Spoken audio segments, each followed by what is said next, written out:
ఒక main villain character కావాలంటే జీవాన్ని తీసుకోవాలి, లేదా మెయిన్ కమెడియన్ కావాలంటే జీవాన్ని తీసుకోవాలని లేకుండా ఆ స్థాయి తెచ్చుకోలేకపోయారు ఎందుకని? మరి అది నాలో ఏం ఉండొచ్చు, దాని ఏముందో నాలో ఏదో ఒక వెలితి ఉండొచ్చు, పరిపూర్ణత న్యాయం చేయలేడేమో జీవా ఉండొచ్చేమో.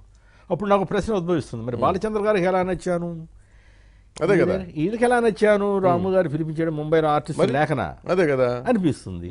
అనిపించి ఓహో వీళ్ళకి నేను నచ్చలేదేమో, ఓకే నచ్చలేదు నిరాశ ఏం కాదు, దానికి మనం ఏం చేయలేము. లేదా మీ విషయంలో ఏమైనా చిన్న చూపు ఉందా? అదే నాకైతే అనిపించలేదు. చిన్న చూపు అంటే సినిమా ఇండస్ట్రీ గురించి ఎన్ని ఉండాలో అని తెలుసు, మీకు తెలుసు, నాకు తెలుసు.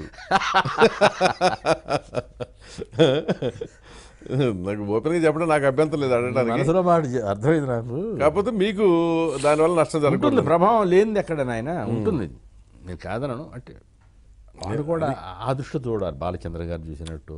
అదే నేను చెప్పేది, ఆయనకి ఆ దృష్టి లేదు, మీరెవరో తెలియదు, అందుకని ఆయన ఒక కళాకారుడుగానే చూశాడు, ఇచ్చేసాడు అవకాశం. ఇంకోటి చిన్న మాట చెప్పడం మర్చిపోయాను, మన నీ 2 సినిమాల గతం అనుభవం వల్ల అవరే అక్కడ చాలా కాస్ట్ ఫీలింగ్లు ఉంటాయని అది ఇది అన్నారు నా మిత్రులు. ఎక్కడ? సినిమా ఇండస్ట్రీ, మా గుంటూరులో.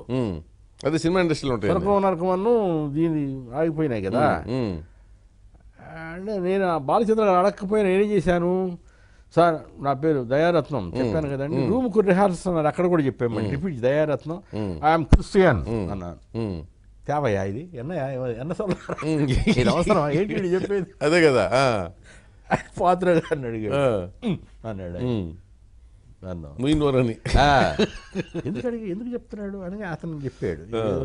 మీరేమో ఫెయిర్ గా ఉండటం కోసం మళ్ళీ రేపు అన్నాడు ఏమో తేడా రాకుండా చెప్పడం మంచిదే కదా.